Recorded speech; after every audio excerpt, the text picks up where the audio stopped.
الحمدللہ رب العالمین والصلاة والسلام علی سید الانبیاء والمرسلین وعلی آلہ واصحابہ وبارک وسلم۔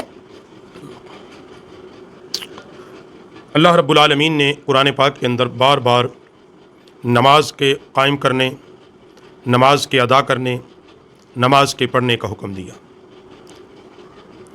اب نماز کو کیسے پڑھنا ہے، اس کے اندر رکوع کیسے کرنا ہے، سجود کیسے کرنا ہے، تشہد کب پڑھنا ہے، کس نماز میں قرات بلند کرنا ہے، کس میں آہستہ کرنا ہے، کہاں پر کون سی تسبیح پڑھنی ہے، یہ کہاں سے پتہ چلے گا؟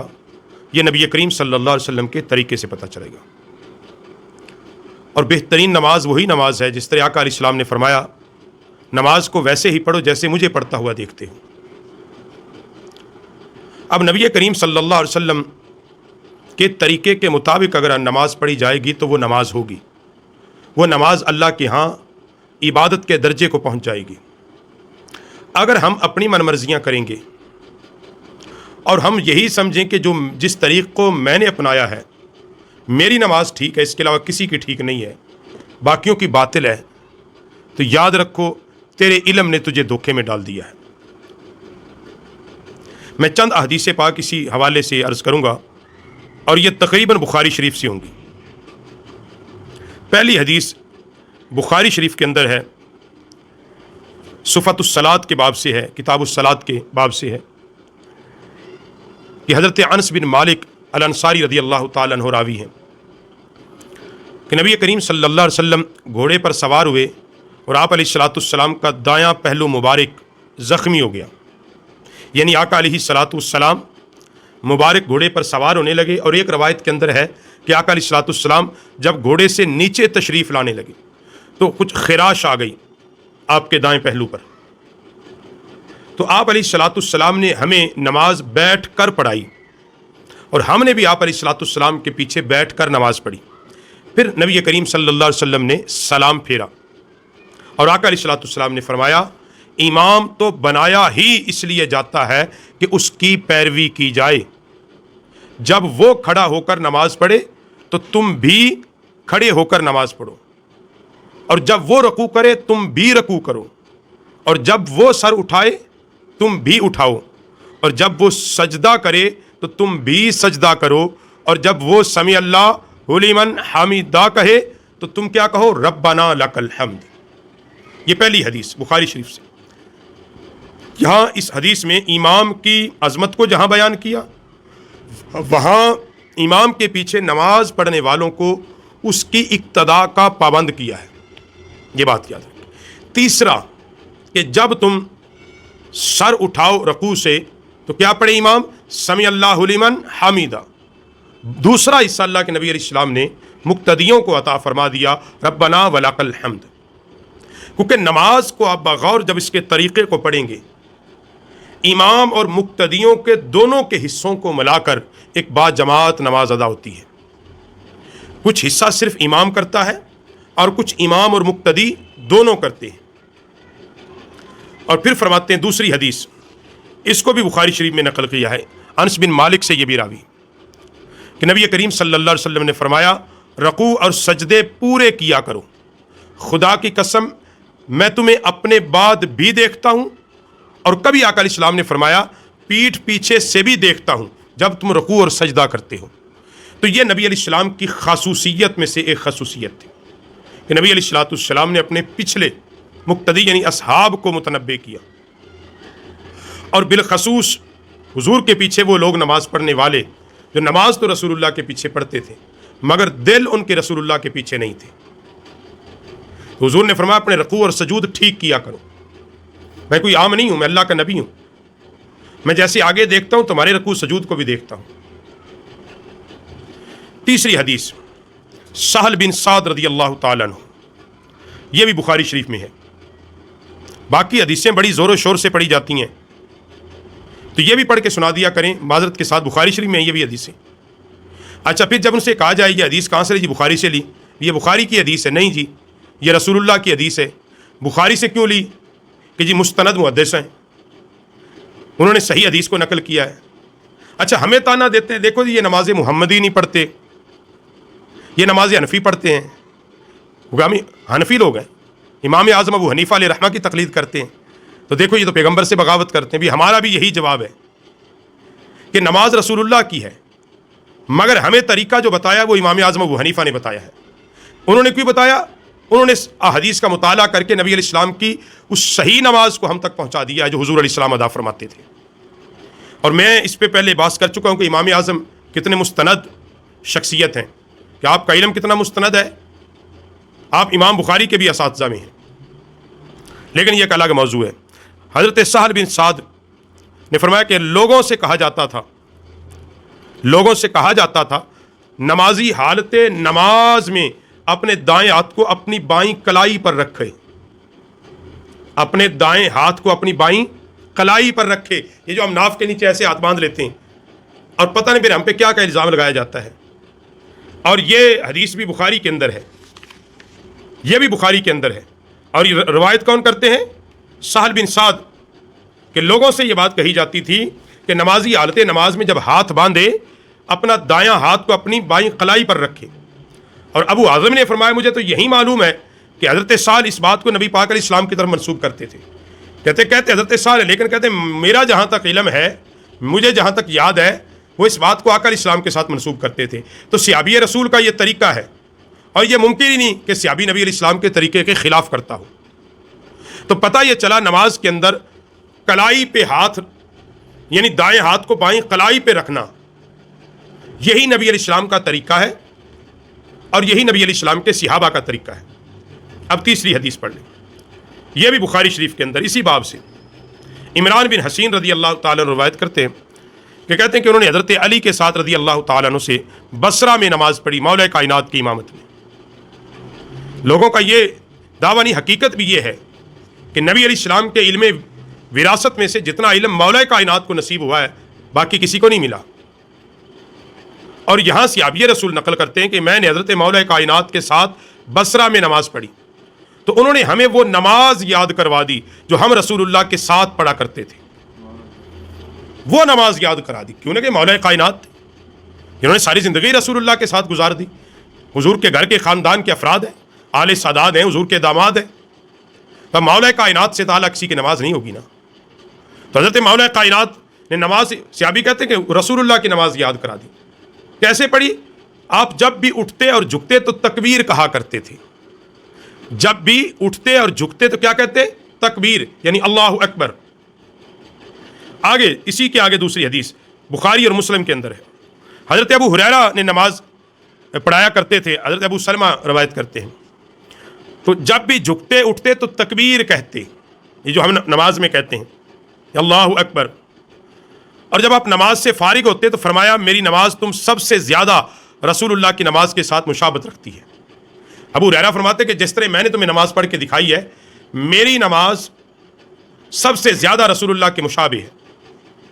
اور وہاں رفع یدین کا ذکر نہیں ہے، درمیان میں تکبیرات کا ذکر ہے.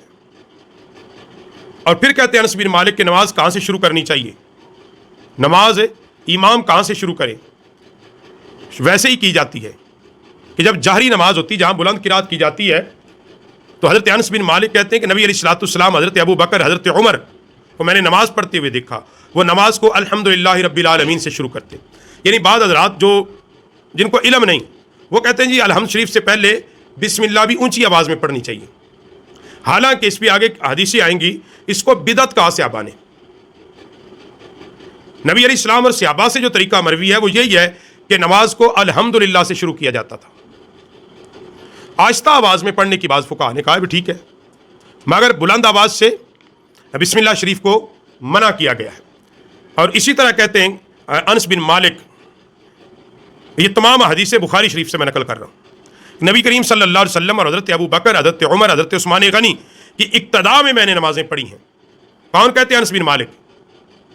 میں نے حضور کی اقتداء میں بھی پڑھی، خلفائے راشدین اور مہدیین کی اقتداء میں بھی پڑھی، مگر میں نے ان میں سے کسی کو بسم اللہ شریف، بسم اللہ الرحمن الرحیم پڑھتے ہوئے نہیں سنا. تو یہ مسئلہ بھی حل ہو گیا. آگے آ جائیں، یہ بسم اللہ شریف میں یعنی جہرن بلند آواز سے، لہٰذا کوئی آہستہ پڑھے تو وہ پڑھ سکتا ہے، مگر اونچی آواز سے بسم اللہ پڑھنا جائز نہیں ہے، بالخصوص جب آپ جہری نمازوں میں ہوں. اور اسی طرح آپ آگے حدیث مزید اس پہ نقل کی گئی ہیں، اور پھر فرماتے ہیں کہ حضرت عمران بن حسین کہتے ہیں وہی جو انہوں نے مولا کائنات کے ساتھ بصرہ میں نماز پڑھی، اور پھر اسی کو وہ دہراتے ہوئے کہتے ہیں حضرت مولا کائنات جب اٹھتے بیٹھتے جھکتے تو وہ تکبیر کہا کرتے تھے، اور پھر اس بات کو کہتے ہیں کہ یہ بھی بخاری کے اندر ہے، حضرت ابو ہریرہ والی حدیث کو وہ اس باب میں پھر لے کے آئے ہیں کہ وہ تکبیر ہی پڑھتے تھے۔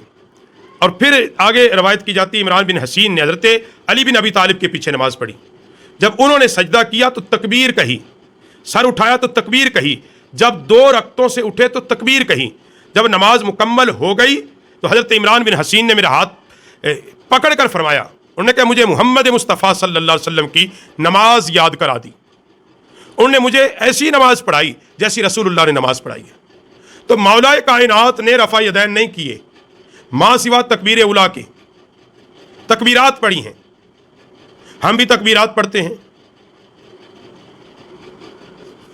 اور پھر آگے حدیث نقل کی جاتی ہے اسی طرح ابو ہریرہ رضی اللہ تعالیٰ عنہ، ابو سلمہ بن عبد الرحمن، ابو داؤد کے اندر یہ حدیث ہے کہ ہر نماز میں تکبیر کہتے، خواہ وہ فرض ہوتی یا دوسری ماہ رمضان میں ہوتی، یعنی نماز تراویح ہوتی۔ اس کے علاوہ جب کھڑے ہوتے تکبیر کہتے، جب رکوع کرتے تو تکبیر کہتے، پھر کیا کہتے؟ سمیع اللہ لمن حمیدہ۔ پھر سجدہ کرنے سے پہلے کیا کہتے؟ ربنا ولک الحمد۔ پھر جب سجدے کے لیے جھکتے تو کیا کہتے؟ اللہ اکبر۔ جب سجدے سے سر اٹھاتے تو تکبیر کہتے، اور پھر جب دوسرا سجدہ کرتے تو تکبیر کہتے، جب سجدے سے سر اٹھاتے تو تکبیر کہتے، جب دوسری رکعت کے قاعدے سے اٹھتے تو تکبیر کہتے۔ ہر رکعت میں ایسا ہی کرتے یہاں تک کہ نماز سے فارغ ہو جاتے، اور پھر فارغ ہونے کے بعد فرماتے قسم ہے اس ذات کی جس کے قبضہ قدرت میں میری جان ہے، تم سب میں سے میری نماز رسول اللہ کی نماز کے زیادہ مشابہت رکھتی ہے۔ حضور نبی کریم صلی اللہ علیہ وسلم نے تا دم وصال اسی طریقے پر نماز کو ادا کیا۔ تو اس روایت کے اندر بھی رفع یدین کا ذکر نہیں ہے، تکبیرات کا ذکر ہے۔ اب بعض حضرات اس کو محمول کرتے ہیں کہ جب پہلی تکبیر پہ ہم رفع یدین کرتے ہیں تو دوسری پہ کیوں نہیں کرتے؟ کہ ہم اس جگہ پہ کرتے ہیں جہاں پہ رسول اللہ نے کرنے کا حکم دیا، اور جہاں رسول اللہ نے حکم نہیں دیا ہم نہیں کرتے۔ اچھا، رفع یدین اگر نبی علیہ السلام نے کیا بھی ہے بعض جگہ، تو وہ نبی علیہ السلام نے کیا ہے، کرنے کا حکم نہیں دیا۔ ہاں یہ ضرور ہے، امام طحطاوی نے اس بات کو لکھا ہے اور اس حدیث کو بھی نقل کیا ہے کہ نبی علیہ السلام نے باقاعدہ روکا ہے، منع کیا ہے، رفع یدین سے منع کیا ہے۔ ایک زمانہ آیا اور نبی علیہ السلام نے فرمایا تمہیں کیا ہو گیا ہے؟ اور پھر آگے کہتے ہیں عبداللہ بن مسعود فرمایا کہ میں تمہیں رسول اللہ کی نماز نہ پڑھاؤں؟ تو راوی کہتے ہیں کہ پھر انہوں نے ہمیں نماز پڑھائی، ایک مرتبہ کے سوا آپ نے ہاتھ نہیں اٹھائے۔ اور یہ روایت میرے پہلے ایک بیان میں رفع یدین کب کرنا چاہیے اس میں بھی یہ حدیث نقل کی، اور اس کو امام نسائی، ترمذی، ابو داؤد کے اندر نقل کیا اور کہا یہ حسن ہے۔ تو کہتے حضرت عبداللہ بن مسعود نے جو نماز پڑھائی اس میں ماں سوا تکبیر کے، یعنی تکبیر اولا کے باقی کہیں ہاتھ نہیں اٹھائے، اور پھر انہوں نے ہاتھ اٹھائی نہیں ہے۔ اور دوسری روایت میں پھر یہاں آگے جا کے ایک اور بیان حسن بن علی، معاویہ، خالد بن عمر، ابو حذیفہ روایت کرتے ہیں کہ سفیان نے اپنی سند کے ساتھ ہم سے حدیث بیان کی، عبداللہ بن مسعود نے پہلی دفعہ ہاتھ اٹھائے، بعض نے کہا ایک مرتبہ ہاتھ اٹھائے پھر ہاتھ نہیں اٹھائے۔ تو حضرت عبداللہ بن مسعود کے بارے میں نے اس پہ پوری بات کی ہوئی ہے۔ تو آج کے موضوع میں کہ رسول اللہ کی نماز کیسی تھی، تو بھئی رسول اللہ کی نماز وہی نماز تھی جو آج کے دور میں حنفی لوگ ادا کر رہے ہیں، اور حنفیوں کی نماز اصل میں نماز محمدی ہی ہے۔ یہ وہی طریقہ جو رسول اللہ صلی اللہ علیہ وسلم سے مروی ہے۔ اور پھر آگے نقل کرتے ہیں حدیث کو عبداللہ بن عمر رضی اللہ تعالیٰ عنہ سے کہ رسول پاک صلی اللہ علیہ وسلم کو دیکھا، آپ نے نماز شروع کرتے وقت آپ نے ہاتھوں کو کندھوں تک اٹھایا، اور جب آپ رکوع کرنا چاہتے رکوع سے سر اٹھاتے تو ہاتھ نہیں اٹھاتے تھے، اور بعض نے کہا دونوں سجدوں کے درمیان بھی ہاتھ نہیں اٹھاتے تھے۔ یعنی پہلی بار اب صحابی رسول یہ گواہی دے رہا ہے کہ میں نے دیکھا رسول علیہ الصلوۃ والسلام نے ایک بار ہاتھ اٹھائے ہیں، بعد میں نے ان کو ہاتھ اٹھاتے ہوئے نہیں دیکھا ہے۔ تو اس کا مطلب ہے نبی علیہ الصلوۃ والسلام کے بعض اعمال جو ابتدا میں نبی علیہ السلام نے حکم دیا اور آخری زندگی میں نبی علیہ السلام نے ان کو منسوخ فرما دیا، اپنے عمل سے، اپنے قول سے، اپنے فعل سے، اپنی تحریر سے، اپنی تقریر سے۔ انہی اعمال کے اندر ایک رفع یدین کا عمل ہے کہ نبی کریم صلی اللہ علیہ وسلم نے اس کو منع کیا، اس کو خود بھی نہیں کیا صحابہ کو بھی روک دیا، اور آقا علیہ السلام نے نماز جو پڑھا کرتے تھے آخری عمر میں وہ بغیر رفع یدین کے ہی پڑھا کرتے تھے۔ اب یہ جو رفع یدین کے بغیر نماز پڑھے اس کو نعوذ باللہ من ذالک منکر حدیث ہی بنا دیں، یہ کہاں کا انصاف ہے؟ یہ جہالت ہے، اس کے سوا کیا ہے؟ اور قرآن سر پہ رکھ کے آپ کہتے پھریں جی میں یہ کرتا ہوں میں وہ کرتا ہوں، جھوٹے قرآن تو نہ اٹھائیں کم از کم آپ۔ تو اس لیے نبی علیہ الصلوۃ والسلام کا طریقہ نماز وہی ہے جو محدثین نے نقل کر دیا، جو بڑی تحقیق کے ساتھ فقہاء نے بیان کر دیا۔ تو میری بات وہی ہے، آخر میں پھر وہی بات ہے کہ جو حضرات یہ کہتے ہیں کہ آپ نے تو طریقہ لیا امام اعظم سے کیونکہ آپ مقلد ہیں، تو ہم ان سے پوچھتے ہیں آپ نے کہاں سے طریقہ لیا؟ ابھی آپ تو ڈائریکٹ نبی پاک کے زمانے میں نہیں تھے، آپ کو بھی کسی نے بتایا ہے نا کہ رفع یدین کرنا چاہیے، تو وہ کہیں گے ہم نے حدیث رسول سے لیا ہے۔ تو ہمارا بھی یہی دعویٰ ہے کہ امام اعظم نے یہ سارا طریقہ حدیث رسول سے لیا ہے، حدیث رسول سے لیا ہے۔ اس لیے ہمیں امام اعظم کی تقلید کی ہے کہ انہوں نے اصحاب رسول سے علم حاصل کیا ہے، اہل بیت اطہار سے علم حاصل کیا ہے، اور انہوں نے بڑی تحقیق کے ساتھ اس امت تک نبی علیہ الصلوۃ والسلام کا دین اور حضور علیہ السلام کی شریعت کے احکام پہنچائے۔